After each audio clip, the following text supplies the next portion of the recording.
आदरणीय सी महोदय, ईडी महोदय, एनएफडीबी के सम्मानीय अधिकारीगण, कर्मचारीगण, प्रिय किसान बंधुओं, देवियों और सज्जनों, मेरा प्रेजेंटेशन है indigenous technology for saving pangasius seed in winter months in earthen pond, culture and rearing in anti-climatic conditions, an innovative model, successful culture of Fungaceous suchi in cold conditions. Key points are objective, Tarai region, project site, needs, requirement, preparation, polyhouse gallery, making a polyhouse, stocking, feeding, medication, water exchange, harvesting, economics and conclusion. Objective: to fulfill the demand of quantity with production of quality Fungaceous seed in Tarai region of UP and Bihar. Tarai region extends over the states of Uttarakhand, Uttar Pradesh and Bihar. These are mostly districts of these states that are on India-Nepal border. In UP, districts are Pilibhit, Lakhimpur, Bahraich, Gonda, Balrampur, Siddharthnagar and Maharajganj. In these districts, coldest months are average 3 degrees centigrade cooler. The Tarai is narrow lowland ecoregion situated at the base of Himalaya mountain near India-Nepal border.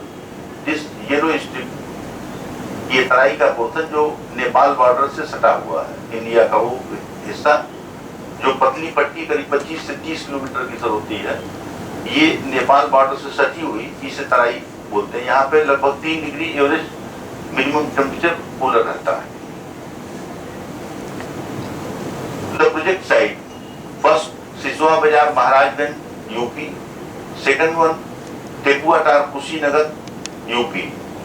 10 ponds were constructed for Fungaceous fish culture at Siswa Bazar with financial support of NFDP Hyderabad in month of March-April 2014. One of those ponds, area 0.22 hectare, was used for saving Fungaceous seed in winter months of 2014-15 and 15-16. Before this, in year 2013-14, this work was done at Tekuatar, Kushinagar district, which is 36 km away from Siswa Bazar. Siswa Bazar and Tekuatar both are near Indo-Nepal border. Please see, sir, this is whole Himalayan range. Mount Everest is here. हमारे sir दो project site जो थे, एक सिसोआ बाजार और एक टेकुआटार, ये दोनों भी सर ये देखिए नेपाल बॉर्डर के बिल्कुल पास में है, करीब 25 किलोमीटर की दूरी है यहाँ से। Average temperature graph for Maharajganj: the lower line is average low temperature line. यहाँ पे देखिए सर, जनवरी में 6 डिग्री, फरवरी में 7 डिग्री, नवंबर में 10 डिग्री, दिसंबर में 7 डिग्री, ये एवरेज टेम्परेचर है। वहाँ का लोअर एवरेज टेम्परेचर जाड़े के मंथ में, जनवरी, फरवरी, नवंबर, दिसंबर, ये जो है वहां पर मिनिमम लोअर टेम्परेचर है।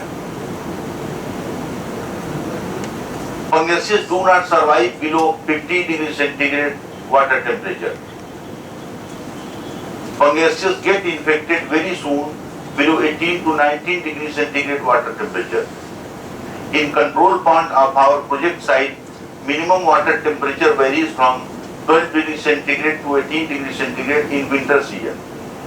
Sometimes water temperature goes below 12 degree centigrade for few days during cold waves. हम लोग को सर शीतलहरी के समय जिसको बोलते हैं, तो शीतलहर चलती है जब, तो एक हफ्ते के लिए या 10 दिन के लिए, उस टाइम पे average temperature, water temperature 12 degree centigrade से भी नीचे चला जाता है। Average minimum water temperature: average minimum water temperature of control pond was 17, 15.1, 14.8, 16.5 in month of November, December, January and February respectively. But see here, sir, Average minimum water temperature of experimental pond was 22.5, 21.0, 20.6 and 22.2 in experimental pond in month of November, December, January, February respectively. This is the temperature difference 5.5, 5.9, 5.8, 5.7. यानी sir जो हमने प्रयास किया poly house का या जो हमने exchange किया पानी का, जो ट्यूबवेल के ताजे पानी का हमने एक्सचेंज किया, इन दोनों के क्यूमुलेटिव इफेक्ट का ही ये नतीजा था कि हर महीने लगभग 5, 5.5 डिग्री 6 डिग्री तक का हमको टेम्परेचर एनहांसमेंट मिल गया और शायद यही इस प्रोजेक्ट की सफलता का राज था। अब इसमें कितना रोल पॉली हाउस का है सर या कितना रोल वाटर एक्सचेंज का ये कहना मुश्किल है, क्योंकि हमने दोनों चीजें की थी। मगर कुछ हमारे और साथी लोग थे जिन्होंने देख करके इस साल शुरू किया था, पिछले सीजन में उन्होंने वाटर एक्सचेंज ही सिर्फ किया था, पॉली हाउस नहीं बनाया था। मगर करीब 6 लोग ऐसे थे जिन्होंने ये प्रयास किया था, मगर उसमें सीड सर्वाइव नहीं हो पाया।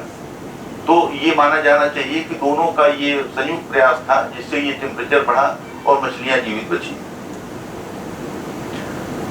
Sir, NFDB officer Dr. Radheshyam ji and Rajgopal ji both visited our Siswa farm, Maharashtra. Details of study done during winter season 2015-16 is shown further.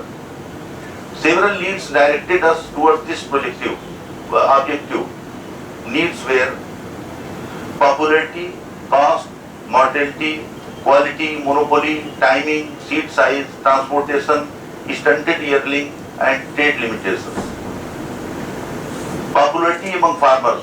In UP, Pangasius has become very popular in short time due to its high stocking density, because it can be cultured in a smaller area with high density and comparatively high rate of live selling. तो UP में land holdings बहुत small land holdings हैं in comparison to Bihar और your AP. वहाँ पे बहुत small land holdings हैं और मुख्य पेशा वहाँ के एग्रीकल्चर है। तो इसलिए जो पॉन्ड के लिए अलाट होती है जमीन वो भी बहुत छोटी होती है। तो फार्मर ये सोचता है कि कैसे छोटी से जमीन से हम ज्यादा से मछली डाल के ज्यादा मछली पैदा कर सकते हैं। तो ऐसे में फिर उसको एयर ब्रीदिंग फिश का ही सहारा लेना पड़ता है कि जहाँ पे वो ज्यादा मछलियाँ डाल सकता है। अभी तक चूंकि कोई बढ़िया विकल्प नहीं था, लिहाजा थाई मांगूर जो कि हमारे वहाँ बैन भी है वही लोग पालते रखते थे। मगर बहुत सी वजहों के नाते अब इसमें पंगेसियस उसके ऊपर काफी मतलब हावी हो चुकी है और काफी फार्मर जो हम लोग वहाँ थाई मांगूर पालते थे वो शिफ्ट कर चुके हैं पंगेसियस कल्चर की तरफ, क्योंकि फीड बेस्ड मछली है, फीडिंग हैबिट्स इसकी ठीक है, बैन नहीं है। सबसे बड़ी बात इसमें कैनिबलिज्म नहीं है जो कि थाई मांगूर में है। वहाँ पे बच्चा पड़ता है 10,000 निकलता है 3,000। यहाँ पे अगर आप फीडिंग देते रहते हैं तो भी अगर नहीं देते हैं ग्रोथ थोड़ी कम होती है, पर कम से कम कैनिबलिज्म के नाते जो है वो काउंट नहीं कम होता है। तो इसलिए अभी तक वहाँ पे पंगेसियस का कल्चर लोग ज्यादा कर रहे हैं। Among consumers live fish availability, क्योंकि सर आपके प्रदेश से जो मछली जाती तो बहुत है लेकिन वो लाइव कंडीशन में नहीं पहुंच पाती है। वहाँ लोकल कंडीशन में करने के नाते हम लोगों ने इसको लाइव सेलिंग के लिए प्रमोट किया है, तो कंज्यूमर को वह सस्ते रेट पे जिंदी मछली मिल जाया करती है। Second one, comparatively lower rate, better meat realization in comparison to rohu and catla. Cost, when fish fry is purchased from Bengal, it is costly.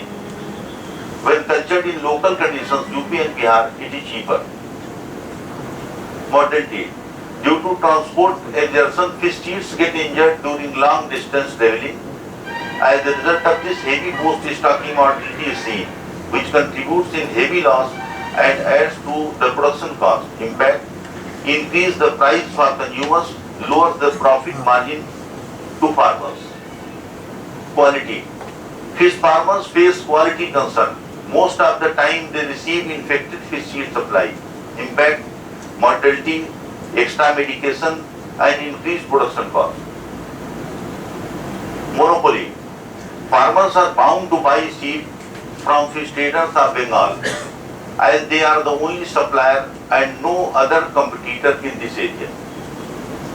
ये सर बहुत महत्वपूर्ण चीज है, इस पर सर आप लोगों को काम करना होगा कि कैसे ये मोनोपोली टूटती है। इसमें भी सर हमने लिखा है ट्रेडर्स ऑफ बंगाल, बंगाल तो है नहीं सर, वेस्ट बंगाल लिखना चाहिए था, पर सर ने इसलिए लिखा इसको कि यहाँ पे बंगाल से मतलब मेरा ये वेस्ट बंगाल इसमें सिर्फ नहीं सर, इसमें बांग्लादेश और वेस्ट बंगाल ये दोनों मिलकर के सीड का सप्लाई देते हैं।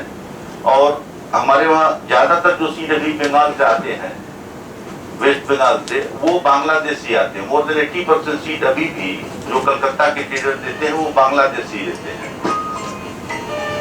और ये मोनोपोली हमारी इधर ये इनकी यहाँ की नहीं है,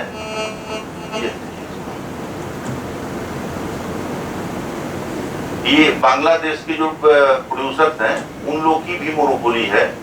और हमारी सिर्फ मजबूरी नहीं यूपी वालों की, हमें लगता है कि सारे स्टेट में ये मजबूरी है कि जिसको भी अगर पंगेसिस की सीड लेना है तो वो डिपेंड करता है बंगाल पे ही, यानी बंगाल का मतलब वेस्ट बंगाल और बांग्लादेश के ऊपर ही वो डिपेंड कर रहा है।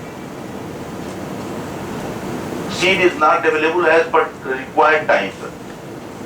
तो हम लोग के इलाके में सर चूंकि ग्रोथ फेज बहुत छोटा होता है, 4 से 5 महीने ठंड के निकल जाते हैं जिनमें मछली ग्रो करना मुश्किल होता है, और मुश्किल से 7 महीने हम लोग को ग्रोथ फेज मिलता है। उसमें भी अगर समय से सीड नहीं मिलता है तो डे ऑफ कल्चर हमारे लिए बहुत छोटा पड़ जाता है।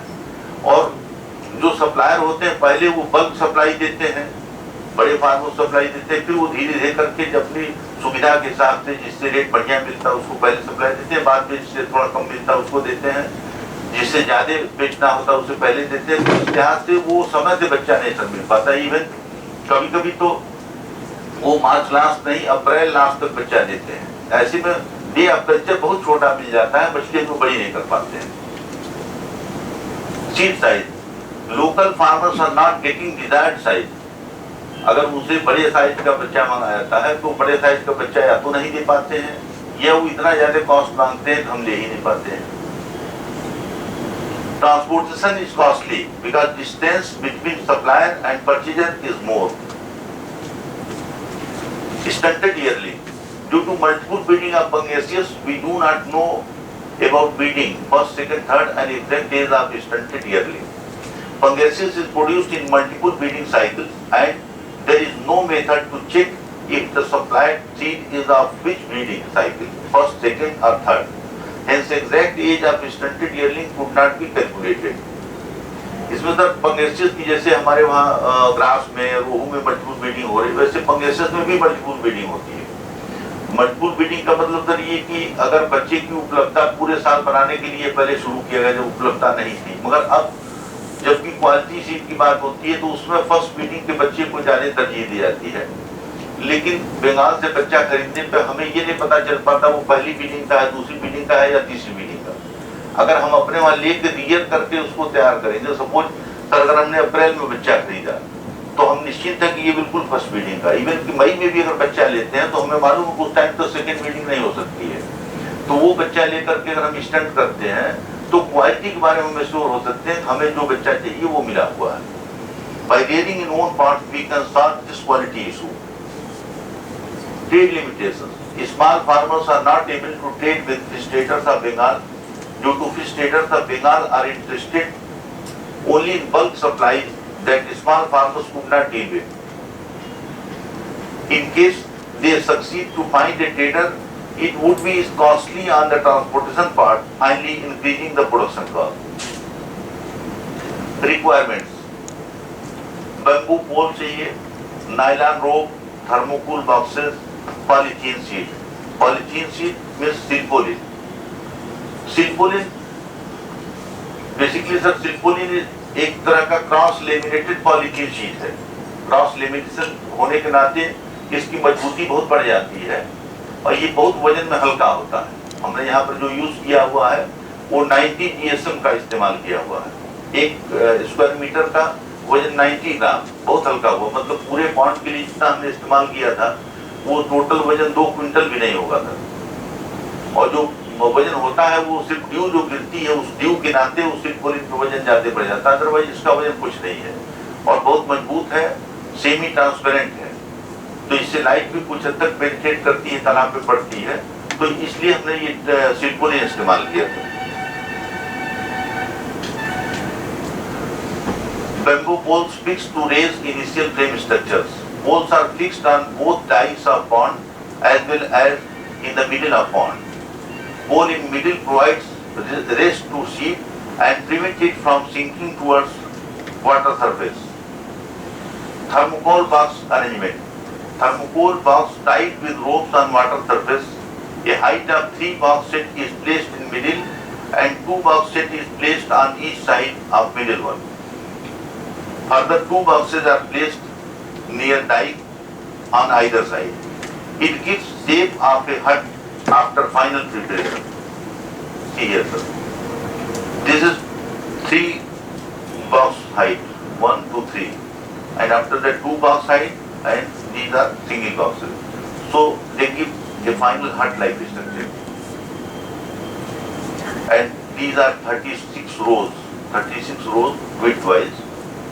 Here 3 boxes, here 2 boxes, and these are single boxes. 36 rows are prepared in this design. 30 thermocol boxes were used in each row. Ropes are then woven around pole frames including thermocol boxes. Polythene sheets are covered on this whole structure.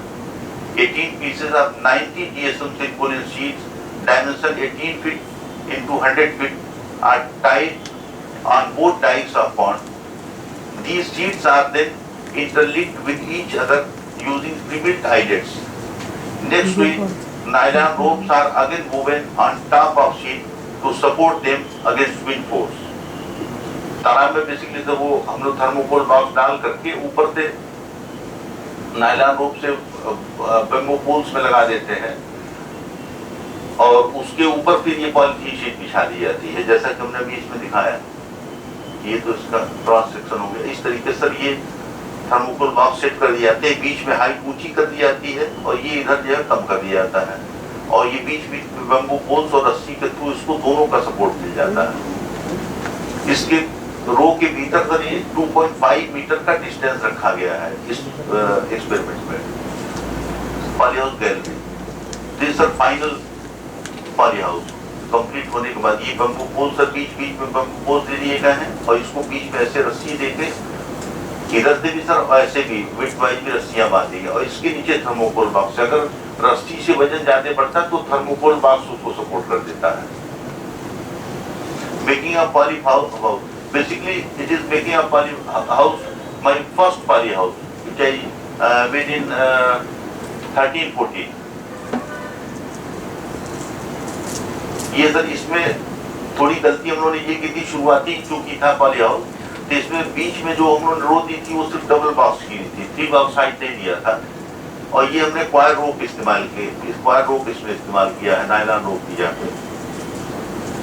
ये 13-14 का sir, इसमें single boxes ज्यादातर लगाए गए हैं और बीच में sir ये डबल बॉक्सेस, सिर्फ एक रो का डबल बॉक्स, इसमें बेम्बो पोल्स हमने इस्तेमाल नहीं किए थे। तो पूरा खाली रहता है, इसमें कोई वजन के लिए नहीं रहता है वजन नहीं। पहले हम लोगों ने इसमें कोशिश की कि जैसे जो हम लोग शीट पैक करते हैं वो पॉलीथीन होती है शीट पैक करने वाली, वो पैक करके भीतर डाला गया था, पर बाद में लगा ऐसा कि इसकी कोई जरूरत नहीं, खाली बॉक्स भी है तो इतना हल्का है तो उसके वजह से जो है वो नीचे नहीं जाता है। और ये गत्ता तो वही है जो यहाँ से आप लोग वहाँ से जाता है, वो हम लोग उसको फिर बाई बैक कर लेते हैं, जो हमारे वहाँ रिटेलर जाते हैं तो उनसे बाई बैक कर लेते हैं। पहले सीजन में ये सस्ता मिल गया था, 10 रुपये, अभी इस टाइम पे 20 रुपये करके मिलता, तो भी बहुत सस्ता है। कुल मिलाकर के सर जहाँ 16 लाख का मुनाफा हम कमा रहे हैं वहाँ पे 10,000 रुपये का भी गत्ता नहीं लगा है, तो बहुत सस्ता पड़ता है ये। तो ये सब यहाँ पे देखिए drawbacks of model 2013-14। Only one central lengthwise row of thermocol box was used, was double rest. All were single boxes. Wire rope was used. Bamboo poles were not fixed within pond. Average distance between two rows was 3.4 meter. परेशानी इसमें जो थी sir ये थी कि after heavy due silcoline touched water surface at some places. वो इसमें नीचे से बेम्बू पोल का और रस्सी का सपोर्ट नहीं था, सिर्फ थर्मोकोल के ऊपर रखा गया था, तो जब हेवी ड्यू गिरता था तो बीच बीच में कभी कभी वो पानी पे टच करता था, तो ये डर लगता था कि जब वो टच करेगा तो एटमॉस्फेरिक एयर उसमें एंटर कैसे करेगी, ऑक्सीजन उसमें जा ही नहीं सकती थी, ये डर बराबर बना रहता था। But any how we manage it. ये पानी से ये पॉलीथीन का डिस्टेंस कितना रहता था? हाँ यही बता रहा था ना, ये पहली बार जो हम लोगों ने किया बॉक्स के हिसाब से। हाँ बॉक्स की जो हाइट थी, जैसे जब हमने सिंगल बॉक्स हाइट रखी थी, बीच में सिर्फ हमने डबल दिया था, इट मीन्स कि उतना ही रहता था जितना कि एक बॉक्स की हाइट रहती थी, वो भी तब सर जब ड्यू बहुत नहीं गिरती थी, तो उसमें हम लोग को परेशानी होती है सर, ज्यादा ड्यू होने पर फिर उसको जो है वो लेबर के साथ मिल करके निकालना पड़ता था एक्स्ट्रा ड्यू, ताकि फिर वो सिर्फ हल्की हो जाए, तो वो थोड़ा मेहनत का काम था। बट ये उसमें हाइट उसमें बहुत ज्यादा नहीं होती, सिंगल बॉक्स की हाइट तो सर इसमें भी बहुत नहीं होती है, क्योंकि 3 बॉक्स करने से लास्ट में तो आकर के सिंगल बॉक्स ही हुआ डाइक के पास में। पर ये है कि इसमें रस्सी का बेस मिल गया और थर्मोकोल का बेस मिल गया, तो चाहे जितना नीचे जाए वो एक बॉक्स से नीचे नहीं बैठता है, तो वो दोनों मिलकर के उसको ऊपर रोके रहते हैं। Correction for 2014-15 onward, thick and strong nylon rope were used. Height of thermocol boxes were increased in centrally located 3 lengthwise rows. Average distance between 2 rows of thermocol boxes was reduced to 2.5 meters. थोड़ा हम लोगों ने thermocol box पहले से दूर लगा दिया था, थोड़ा उसको नजदीक में कर दिया था। Bamboo poles were fixed within pond water for firm support to polythene sheet along with thermocol boxes. Stocking 306,000 Bangladeshi fish seed were stocked on 1st November 2015. Weight of seed at the time of stocking was 0.53 gram per piece. Rate of fish seed was 1.1 rupee per piece on site. 0.22 hectare pond was used for fish stocking. Stocking density was 5,56,364 fish per acre. Stocking Zeolite, synthetic zeolite, namely Neogold DS and lime powder was used 3 days before stocking. Cleaner was used 2 days before stocking, and Cefax was used 1 day before stocking. Fish seed was dipped in Caminophore solution before releasing to pond. Feeding. Fish were fed with floating IV commercial feed thrice daily. Shrimp starter, tiger starter. Feed was used for first 1 week at the rate of 10 to 12% of the body weight till 1 gram of fish weight. 1000 count तक sir, 1000 गिनती तक पर KG में 1000 चढ़ने का जो हम लोग काउंट बोलते हैं, 1000 काउंट तक उन्होंने स्टार्टर फीड इस्तेमाल किया, टाइगर स्टार्टर, जिसमें प्रोटीन 38 और फैट 6% था। 1 mm size floating feed, protein 32 and fat 5% was given at the rate of 7 to 10% to get about 8 gram of body weight. 125 से 130 काउंट तक 1 mm इस्तेमाल किया गया। 1.5 mm size floating feed, protein 32 and fat 4% was given at the rate of 5 to 6% to get about 20 gram body weight. 2 mm size floating feed, protein 26 and fat 5% was given at the rate of 3 to 5% body weight till harvesting. During harvesting, feed was given at the rate of 0.5 to 1% of body weight. Sir यहाँ पे एक चीज बताना चाहूँगा, यहाँ पे sir 50 count तक, 20 ग्राम तक तो हम लोगों ने 32 प्रोटीन लिया है। इसके बाद से हम लोगों ने ये 26% प्रोटीन लिया है। ये पिछले 2 साल के अनुभव के आधार पर इस साल हम लोगों ने कम किया। जैसे पहले हम लोगों ने शुरू किया था तो 32% का ही ये लेते थे 2 mm साइज की, बट उसमें सर दिक्कत ये हो रही है कि जैसे 20 का काउंट 20 ग्राम से लेकर के फीड का साइज, जैसे अभी हम दिखाएंगे आपको कि हमने 42 ग्राम का एवरेज सीड का साइज निकाला, वजन निकाला है, तो इट मीन्स कि लगभग 20 ग्राम से 40 ग्राम डबल हमको करना पड़ रहा है। टोटल जो बायोमास है वो डबल हो जा रहा है। तो ऐसी दशा में अमोनिया तालाब में बहुत ज्यादा बनता था, क्योंकि अमोनिया ज्यादा तभी बनेगा सर जब बायोमास ज्यादा रहेगा, नंबर 1, और नंबर 2 प्रोटीन उसमें ज्यादा रहेगा, प्रोटीन ज्यादा डाला जाएगा, तो अल्टीमेटली प्रोटीन का ही मेटाबोलाइट है। तो इसलिए हम लोगों ने यहाँ पर सब प्रोटीन कम कर दिया, 26% कर दिया है, क्योंकि कम से कम अब 20 ग्राम का मतलब सर हो गया 3 लाख बच्चे, यानी कि 60 क्विंटल बच्चा तो हमारा उस टाइम तक तैयार हो चुका है पॉन्ड में। और अगर 40 करना है तो इसका मतलब हमको लगभग 60 क्विंटल बच्चा और तैयार करना है, तो उसमें हम अगर प्रोटीन ज्यादा देते हैं तो छोटे तालाब में अमोनिया की दिक्कत हो जाती है। और हम लोगों ने ये देखा सर कि इसमें सबसे बड़ी दिक्कत जो आ रही है वो अमोनिया की आती है। अमोनिया प्रॉब्लम जो है इसमें ज्यादा होता है। अगर हाई स्टॉकिंग डेंसिटी रखा गया है और ज्यादा प्रोटीन रिच फीड दे रहे हैं तो अमोनिया की प्रॉब्लम ज्यादा आती है sir. Next, total 17,125 kg feed was given. These are the feed detailed tiger starter 150 kg, 1 mm, 1.5 mm and 2 mm. Total cost of feed was 6,80,980 rupees. Total 11,820 kg fish seed was harvested. 2,84,490 fish seed was harvested. Average weight was 41.5 grams. FCR was 1.5 grams, 1.45.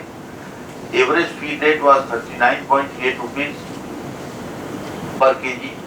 Feed cost per kg of fish seed was rupees 57.6.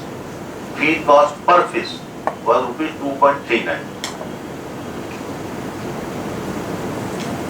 This is one feeding video. चलेगा नहीं है video एक इसमें था।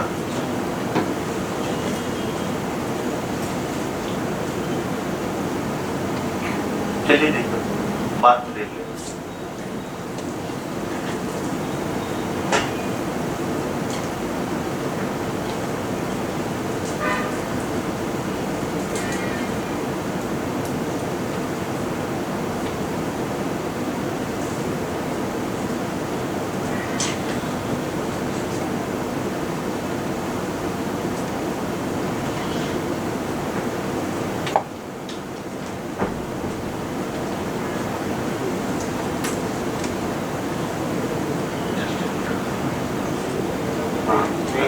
नहीं है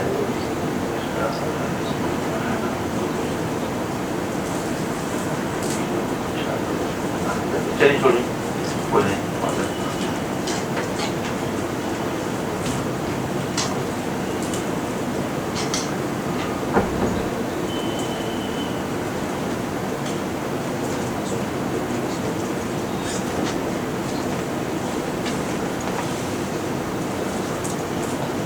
medication.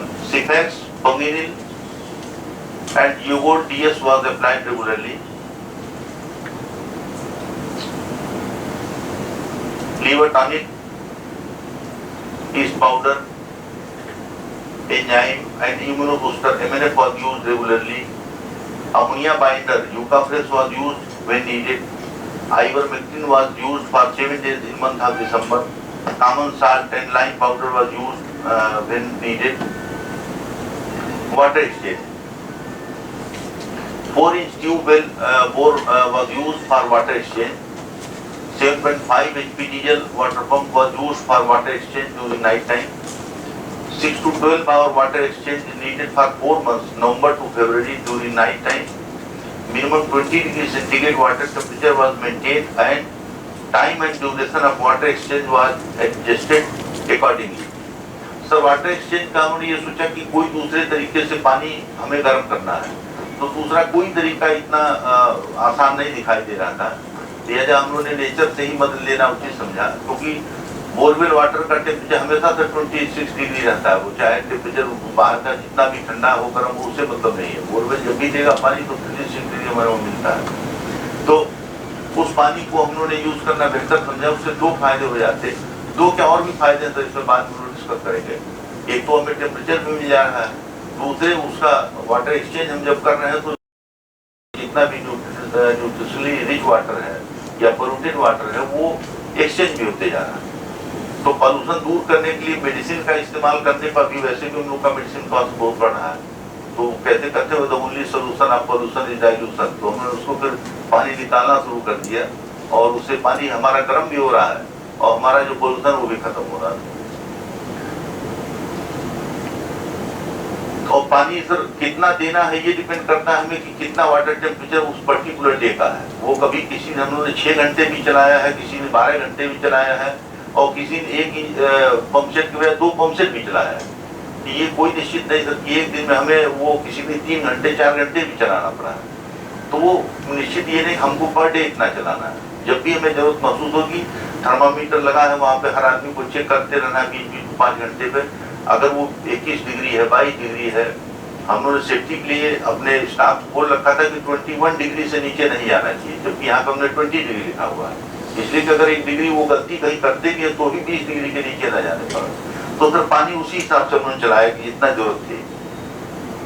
During very cold weather, one extra diesel pump and tube well was needed for supporting water exchange.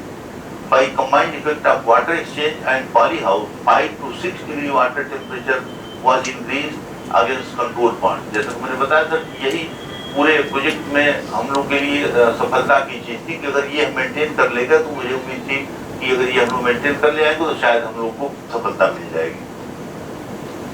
Water exchange during cold, तो cold में ऐसे पानी हम लोग इसमें एक्सचेंज बराबर करते रहते हैं। अब ऐसे हम लोग अगर आईएमसी का पांड होता तो इसको थोड़ा और ऊपर करके ज्यादा बढ़िया फुहारा बनाते ताकि ऑक्सीजन ज्यादा बनता, मगर जाड़े के दिनों में इसे ज्यादा ठंडा होने का डर था, इसलिए हमने इसको बहुत ऊपर से नहीं लिया और बिल्कुल पानी में भी नहीं दिया कि थोड़ा थोड़ा ऑक्सीजन भी मिलता रहे। तो इसलिए वाटर एक्सचेंज उन्होंने इसी हाइट से रखा है कि जिसमें बहुत ऊपर भी ना हो, ठंडा ना हो जाए और बिल्कुल नीचे ना हो कि ऑक्सीजन ना बने। हार्वेस्टिंग ऑफ फंगस सीड, ये सर फाइनल हार्वेस्टिंग इस सीजन जो अभी हम लोग का सीजन बीता है वो 9 मार्च को उन्होंने किया था लास्ट हार्वेस्टिंग। इसमें यहाँ पे ये बच्चा इकट्ठा करके तौल के दूसरे तालाबों में डाला जा रहा है। ये देखिए सर, ये भी वही वाटर एक्सचेंज के लिए लगा हुआ है। ये सीड है सर, ये वेट करके इसको काउंट मिला करके फिर गिनती और वजन के साथ में स्टार्ट करते हैं इसके लिए। Now economics, non-recurring expenditure, recurring expenditure, total expenditure, gross income, net income, cost benefit analysis, comparative analysis for 3 winter seasons. Non-recurring expenditure, Silpaulin sir, Silpaulin 18 sheet की जरूरत पड़ी थी हमें, 7,000 रुपए पर शीट के हिसाब से 1,26,000 रुपए का था। बेम्बू पोल्स में 12,960 रुपए खर्च हुए, नायलॉन रोप्स में 27,000, थर्मोकोल में 10,000 के नीचे जैसे मैंने बताया था। नॉन रेकरिंग एक्सपेंडिचर 3 साल के सर 1,75,320 और 3 ईयर्स हो चुके सर मुझे कंटिन्यूस यूज करते हुए, मतलब अभी लगता है कम से कम 1 साल या 2 साल चल जाएगा। वो भले न चले, सिल्पोलिन तो अभी निश्चित रूप से 1-2 साल चल जाएगा। अगर 3 साल पे जोड़ते हैं हम तो non recurring expenditure for 1 year 58,440 और इसको सेट करने में लगाने में 7,000 रुपए का एक्सपेंडिचर। इट मीन्स कि annual non recurring expenditure is 65,440 only and it is very cheaper. Recurring expenditure, that is pond rent, seed rent was high and feed rate was high, 3,36,600. This is medicine, labor, netting charge 7,000 for 7 times, क्योंकि sir इसमें netting का जरूरत ही नहीं ज्यादा पड़ता है, जितना ही netting करेंगे उतना ही ज्यादा इन्फेक्शन का चांस होता है। वैसे भी पॉलीहाउस हमने सेट कर दिया, उनको कम से कम डिस्टर्ब करना होता है, क्योंकि नेटिंग करने पर सर जो टेम्परेचर लेयर बनी होती है पॉन्ड में उनके भी ब्रेक होने का खतरा रहता है। तो फिर इसलिए हम लोग नेटिंग की सोचते ही बिल्कुल फाइनल हार्वेस्टिंग के टाइम पे उसको एक दिन पहले थोड़ा सा वो कर लेते हैं, फिर दवा वगैरह डाल के डिसइंफेक्टेंट डाल करके फिर दूसरे दिन उसको ट्रांसपोर्ट करते हैं। इसमें सर खर्च में सबसे ज्यादा फीड पे लगा हुआ है 6,80,000, उसके बाद सर ये सीड पे लगा हुआ है और बाकी खर्चे ये डीजल पे जो हमने वाटर एक्सचेंज किया था उस पे, अदरवाइज सारे खर्चे नॉमिनल है। एनुअल रिकरिंग एक्सपेंडिचर 12,10,520 रुपए। Total expenditure is 12,75,960। Gross income sir seat जो हम लोग पास 2 तरह के, एक साइड का नहीं था, वो छोटा सीट था बड़ा सीट था। तो हम लोग क्योंकि अपना खुद ओन कल्चर करते हैं, लगभग 2 लाख सीट हम लोग को चाहिए होता है पर ईयर, तो हम लोगों ने बड़ा वाला सीट अपने डाल लिया। 49.9 ग्राम का जो सीट था ये हमने डाल लिया और स्मॉल सीट जो छोटे वाले सीट थे उनको मार्केट में बेच दिए। तो बहुत बड़े सीट मार्केट में खरीदार के लिए भी दिक्कत होती है, रेट दे पाना मुश्किल होता है, तो छोटा सीट मैंने अलग बेच दिया 8 रुपए पर पीस के हिसाब से, बड़ा अलग। तो gross income was total 28,89,390। Gross income, total expenditure. Now net income, net income was 16,13,430 from 0.22 hectare area for only 4 months. This is cost benefit analysis. This seed stock 3,06,000. This seed update. Seed survival was 93%. Gross income. Net income. Net profit per hectare 4 months. Per hectare, if we convert it in per hectare, per 4 months it is 73,33,773. Cost of production per piece 4.49. Average sale rate जो हमने sir अपने farm के लिए रखा उसका भी rate लगाया और जो बेचा average sale rate was 10.16. Net return on total expenditure 126.45%. Sir 100 रुपए लगा के 126 रुपए हम लोगों को मिल रहा है. Cost benefit ratio is very good. It is below 1.79. Comparative analysis for 3 winter season. Sir जो हमने लगातार किए 13, 14, 14, 15, 15, 16 में, जिसमें एक ये पहला वाला ये दूसरे फार्म पर हमने किया था और ये वाला 14, 15, 15, 16 जो आपने एनडीटीवी के सपोर्ट से तालाब बनवाए थे वहां पे हमने किया था. ये सर इसमें 86% सर्वाइवल पहले साल मिला था, दूसरे साल 90%, तीसरे साल 93%. सीड पहले साल हमने इतना बेचा था 58,000, दूसरे साल में इतना बेचा और थर्ड ईयर में 80,000 बेचा. Total weight of fish seed harvested 6,470 kg, 12,265 and 11,820 kg. ये रेस्पेक्टिवली तीनों साल मिला.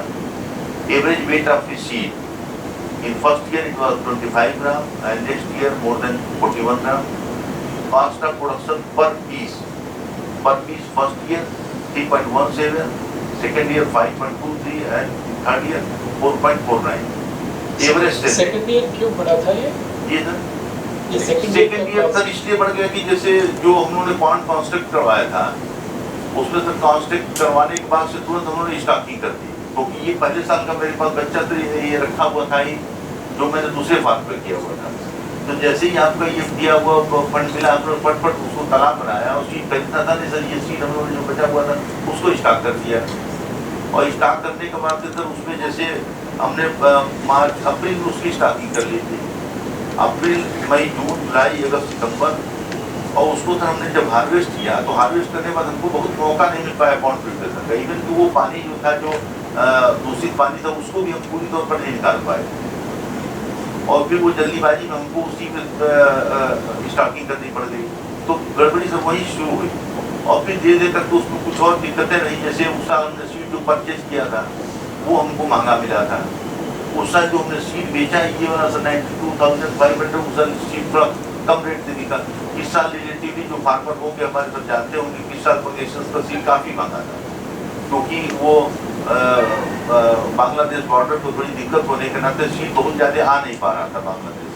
तो जो थोड़ा मोड़ा उपलब्ध था बंगाल में उसका वो बहुत रेट हाई हो गया था, तो हम लोग को रेट भी थोड़ा मिल गया. हालांकि हम लोगों ने बंगाल की तुलना रेट कम बेचा है पर फिर भी थोड़ी मार्जिन रख करके बेचा है और लेकिन रेट अच्छा मिला. फिर रेट कम मिला, खरीद हम लोग को महंगी हो गई और पिछले साल थोड़ी सी बीमारी का भी हम लोग सामना करना पड़ा.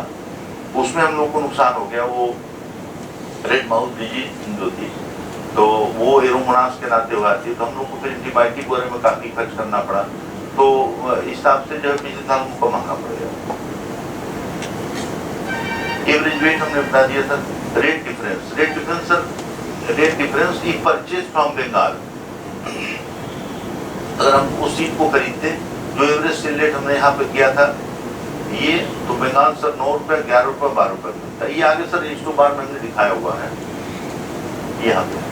Fish seed stock, fish seed obtain, seed sold. पहले साल इतना, दूसरे साल थोड़ा ज़्यादा बेचे हैं सर, तीसरे साल 80,000. सीड सर्वाइवल मैंने बताया कि ये रेगुलरली बढ़ते चला गया है.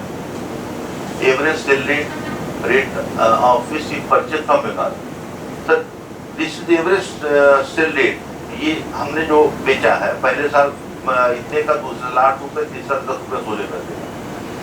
अगर ये सीड हम बंगाल से लेते वेस्ट बंगाल से तो हमें सर ये रेट मिलता, यानी कि हमको जो रेट हमने बेचा उससे ज़्यादा रेट पे ये उपलब्ध होता फार्मर को. यानी 2 साल देखिए 3 रुपये सस्ता हमने दिया, तीसरे साल सर 1.84. यानी ये डिफरेंस जो है सर वो बंगाल से जो परचेज करते उससे हमने इतना रुपये सस्ता उपलब्ध कराया. अब ये है कि ये वॉल्यूम थोड़ा कम है, अभी सर 58,000 या 80,000, 90,000 बच्चे हम बेच पा रहे हैं. अगर ये और भी फार्मर लोग करने लगेंगे थोड़ा थोड़ा करके सब लोग बेचेंगे 80,000, 70,000 करके, तो अपना भी काम चलेगा, तो फार्मर और लोग का काम चल जाएगा. total weight of the seed harvested. So this is important. This is very important. Cost of production.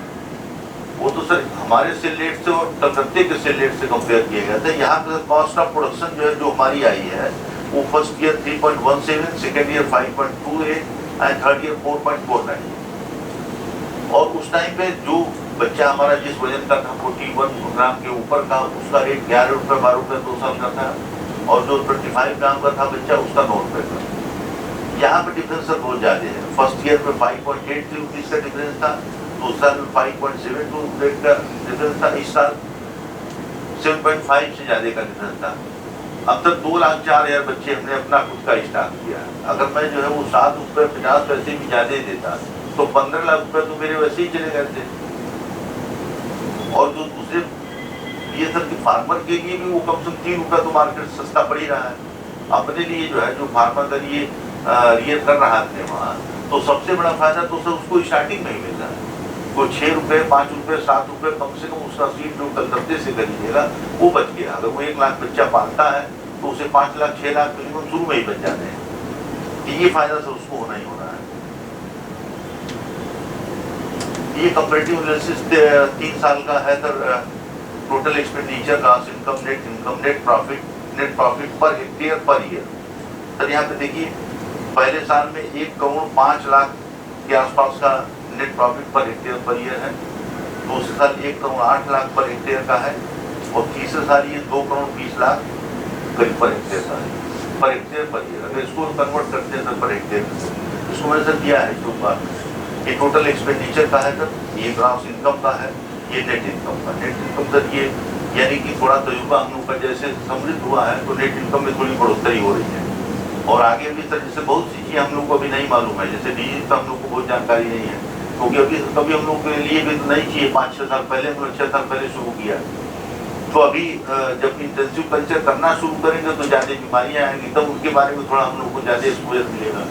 तो ये नेट इनकम और भी बढ़ सकता है सर, ऐसा नहीं कि इसमें हम लोग अभी नहीं बढ़ा सकते हैं। Comparative analysis net profit, net return on total expenditure. Sir ये दूसरे साल नेट रिटर्न थोड़ा कम मिला, वही जो मैंने बताया वजह जो थी तो दूसरी वजह है, मगर ये कि पहले साल भी ठीक था, दूसरे साल भी ठीक है, तीसरे साल। Cost benefit ratio 1.2 for first year, 1.9 for second year and 0.8 for third. Conclusion: effective promotion of Pangasius fish culture requires attention over few key points: fish culture, barrier, solution. Primary requirement for successful culture is seed availability in optimum amount, on-time availability of seed, quality seed, low-price seed, technological knowledge among farmers. Certain barriers that impact the culture are: prime barrier in the way to meet the target is winter season in Tarai or non-Tarai area where low temperature induces high mortality in Pangasius seed and fishes.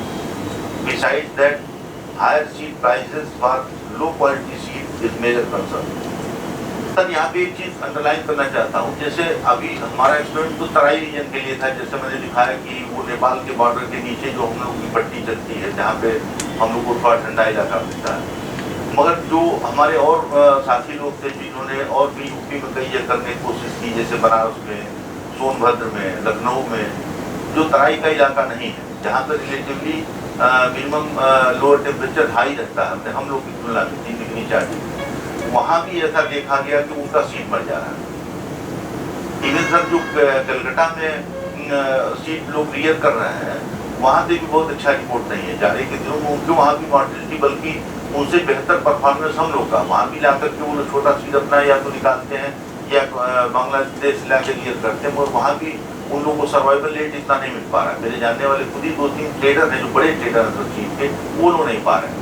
इसका मतलब sir ये हुआ कि ये समस्या सिर्फ हमारे तराई के लिए नहीं है, क्योंकि सर वो अगर टेम्परेचर किसी सेमी एरिड जोन में या किसी ऐसे जोन में जहाँ पर कि एवरेज टेम्परेचर हम लोग से ज़्यादा रहता होगा, 2-4-5 दिनों के लिए भी अगर टेम्परेचर कम होता है, इसका मतलब वहाँ मॉर्टिलिटी हो जा रही है।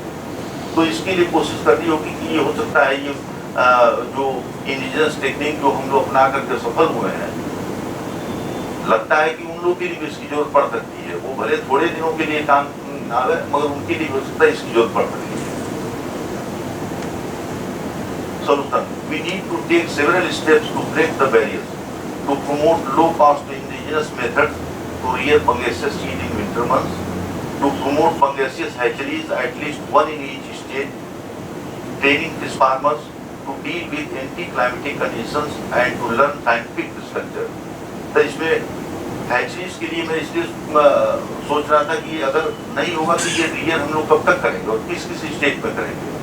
अल्टीमेटली बंगाल से ला करके हम कहाँ रियर करेंगे। चलिए ठीक है, यहाँ पे कोई जरूरत नहीं है, उसमें कभी भी जब सीट चाहिए मिल जाएगा। मगर बाकी जो स्टेट है, बिहार हुआ, चाहे उत्तराखंड हुआ, यूपी हुआ, जहाँ पर कि ठंड में बच्चे मर रहे हैं, तो वहाँ अल्टीमेटली हैचरीज तो लगानी ही पड़ेगी। और अब जबकि सर जो है वो सीड हम रियर कर सकते हैं, बचा सकते हैं, तो इसका मतलब फूड स्टॉक भी बचा सकते हैं। और सर एक इम्पॉर्टेंट चीज हो रही थी, इस पूरे प्रोसेस में जो हमने वेस्ट वाटर निकाला है, उसी वेस्ट वाटर से हमने सर अपना पाउडर तैयार कर लिया। इस साल हमारा जो पाउडर अभी इसमें मैंने उसमें मेच्योरिटी में आना शुरू हो गया। वो इसलिए कि जैसे अगर हमने जिस तालाब में बच्चा रियर किया, अगर उसका 21-22 डिग्री मेंटेन किया, इसका मतलब इसका वेस्ट वाटर भी तो उतना ठंडा नहीं रहेगा जिस दूसरे पॉइंट में हम निकाल रहे हैं। तो उस पानी में, उस पॉइंट में हमने जो है अपना पाउडर 3 साल क्लियर कर लिया। तो ये है कि अगर मान लीजिए पाउडर्स के लिए भी जरूरत पड़ी, तो अगर हम बच्चे बचा सकते हैं तो ठीक वैसे ही पॉलीहाउस बना करके हम पाउडर को 2-3 महीने बचा लेंगे। लेकिन ये कि एटलीस्ट एक स्टेट में हैची होनी चाहिए सर। और training fish farmers to deal with anti climatic conditions to learn scientific fish culture. सिर्फ इस चीज नहीं सर, बाकी सारी चीजें उनको बतानी होगी कि आपको मेडिसिन कैसे इस्तेमाल करनी है, फीड कैसे इस्तेमाल करना है। तो ये टोटल उनको नॉलेज होनी चाहिए। अदरवाइज ये महंगा कल्चर है, छोटे फार्मर इसमें इन्वॉल्व होते हैं और टेक्निकल नॉलेज नहीं रहेगा तो नुकसान हो सकता है। Thank you sir. Thank you very much Sanjay. और अभी भी बंगाल के ऊपर ही डिपेंडेंट है स्पॉट के लिए, अभी भी बंगाल के ऊपर ही डिपेंडेंट है ना अभी आप सीड के लिए? सीड के लिए हाँ बिल्कुल सर। हम ये सर सारे लोग, हमें लगता है यहाँ के भी फार्मर होंगे तो बताएंगे कि सीड हम लोग बंगाल से देते हैं। 90% सीड पूरा बांग्लादेश से आता है। वही मैं बता रहा था ना अभी, सर बांग्लादेश से 10% और 15% तक आई थिंक कि मतलब हम लोग तो वहाँ वेस्ट बंगाल में होता है। तो आप हैचरी क्यों नहीं सेट करते हैं? नहीं, हैचरी के लिए तो तैयारी पाउडर की जरूरी होती है और हमने पाउडर 30 साल तैयार कर लिया है। तो अभी हमारा नेक्स्ट प्लान उसी का है सर। कितने साल के हैं ये प्रोडक्ट्स आपके पास? प्रोडक्ट हमारे सर 3+ के हैं, मतलब इस साल उसकी मेच्योरिटी आ जाएगी। अभी हमने बीच में चेक कराया था तो एक राइपनिंग शुरू हो गई है। अभी फुल मेच्योर तो नहीं है, लेकिन इस साल में लगता है कि हम लोग जो है जून जुलाई तक कर लेंगे। तो फिर आप सबमिट किए हैचरी का प्रपोजल? नहीं अभी नहीं, अभी हम लोग सबमिट, हम लोग सर पैर के साथ जूता बनाना होता है, जूते के साथ पैर छाटना नहीं है। जब अपना काम शुरू कर देंगे, आपको जब मन होगा दे दीजिएगा। हम लोग सबमिट करेंगे सर। अभी अब हमको ये मालूम था, आज हमने पूछा सर से तो बताया था नहीं हमारी गाइडलाइन में है ऐसा, और आप जो है वो अगर सबमिट करते हैं तो हम लोग मदद करेंगे।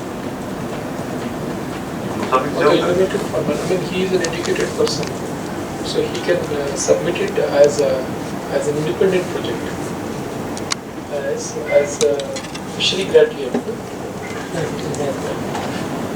What do we have? We have a scheme like that.